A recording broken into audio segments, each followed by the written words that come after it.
అక్కడ దొరకపోతేనే next widen చేస్తారు. ఇవన్నీ వదిలేసి వైడెన్ చేయడం అంటే అసలు ఏమన్నా అర్థం ఉందా?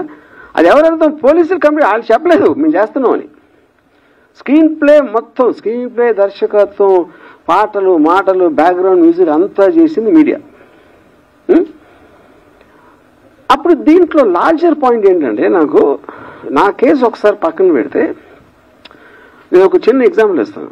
అరవింద్ వాలెస్ అని ఒక చాలా ఫేమస్ రైటర్ ఆల్ మైటీ అని ఒక బుక్ రాశారు 70s, 1975 ఇప్పుడు. అదేంటంటే న్యూస్ పేపర్ ఇండస్ట్రీలో పర్టికులర్ న్యూస్ పేపర్ ఓనర్ తను అన్ని పేపర్లకు ఒకే న్యూస్ వస్తాయి కదా, మన న్యూస్లో స్పెషాలిటీ ఉంటుంది, మన పేపర్లో ఒక యూనిక్నెస్ అనేది లేకపోతే మనది ఎందుకు ఎక్కువ కొంటారు అని ఒక ఆలోచనతో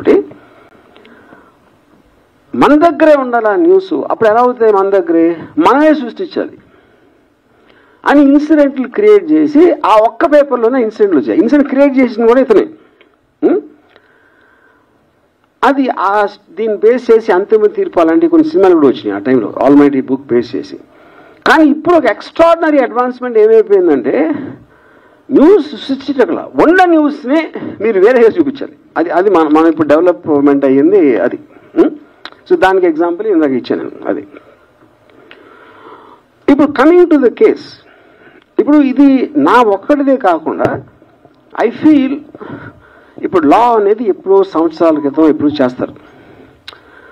లాకి టెక్నాలజికల్ అడ్వాన్స్మెంట్కి సోషల్ అడ్వాన్స్మెంట్కి ఆల్వేస్ ఒక చిన్న గ్యాప్ ఉంటుంది. ఆ గ్యాప్ ఎందుకు ఉంటుందంటే మీరు సృష్టించినప్పుడు ఉన్న కండిషన్స్ టెక్నాలజీ వేరవచ్చు. ఇప్పుడు అది మారిపోయింది కాబట్టి దాన్ని ఎలా కవర్ చేస్తుందని ఒక వేగ్నెస్ వచ్చేస్తుంది లాలో. సైబర్ దాంట్లో అది ప్రాబ్లం. సోషల్ మీడియా ఎప్పుడు వచ్చింది, లేకపోతే లైవ్ స్ట్రీమింగ్ ఇలాంటివి వచ్చినప్పుడు ఏ విధంగా దాన్ని ఎనాక్ట్ చేయాలనేది చాలా కష్టమైపోతుంది. అది చెప్తాం. అప్పుడు ఎవరి దృష్టిలో ఇప్పుడు టూ మచ్ చేయకూడదు అని వింటాం మనం. టూ మచ్ అంటే ఏంటి అసలు? అది ఏమైనా డెఫినేషన్ ఉంటుందా? డిక్షనరీలో దొరకదు. ఎవరి దృష్టిలో టూ మచ్, ఆ టూ మచ్ని ఎలా మెజర్ చేస్తారు? టూ మచ్ ఇవన్నిటికీ ఆ డిఫరెన్స్ ఉంటుంది కదా. ఇప్పుడు ఎందుకంటే మనుషులు అన్నాక వేరే వేరే సెన్సిబిలిటీస్ ఉంటాయి, వేరే ఆలోచన దృక్పథం ఉంటుంది, వేరే ఐక్యూ లెవెల్స్ ఉంటాయి, ఎడ్యుకేషన్ లెవెల్ వేరే ఉంటుంది. అప్పుడు అందరికీ కామన్ చేసి ఇది టూ మచ్ అది 3 మచ్ అని ఎలా చెప్తారు? ఇప్పుడు ఉదాహరణకి నేను 2 days బ్యాక్ ఒక మీమ్ పెట్టాను. డొనాల్డ్ ట్రంప్ కమలా హ్యారిస్కి క్షౌరం చేస్తున్నాడు, గుండెకేస్తున్నాడు.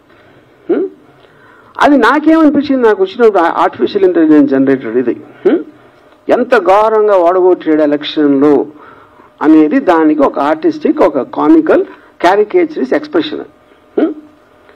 ఇది నేను ట్విట్టర్లో పెడితే ఒకడు ఏంట్రా డొనాల్డ్ ట్రంప్ మంగళోడు అంటున్నావు నువ్వు అంటాడు ఒకడు. ఇంకోడేమో అంటే స్త్రీ జాతి అంటే అంత నీచమైపోయిందా, స్త్రీకి గుండు కొట్టిస్తున్నావా అంటాడు ఒకడు. అంటే దీన్ని ఎందుకు ఇస్తున్నానంటే ఎగ్జాంపుల్, అన్ని రకాలుగా మీరు ఒకే దాన్ని అన్ని దుక్కుదాలతో చూడొచ్చు. అప్పుడు చేసినోడు, ఫార్వర్డ్ చేసినోడు, రిసీవ్ చేసుకున్నోడు ఎవడికి ఎలా ఎఫెక్ట్ అవుతుందని ఎలా నిర్ణయిస్తారు?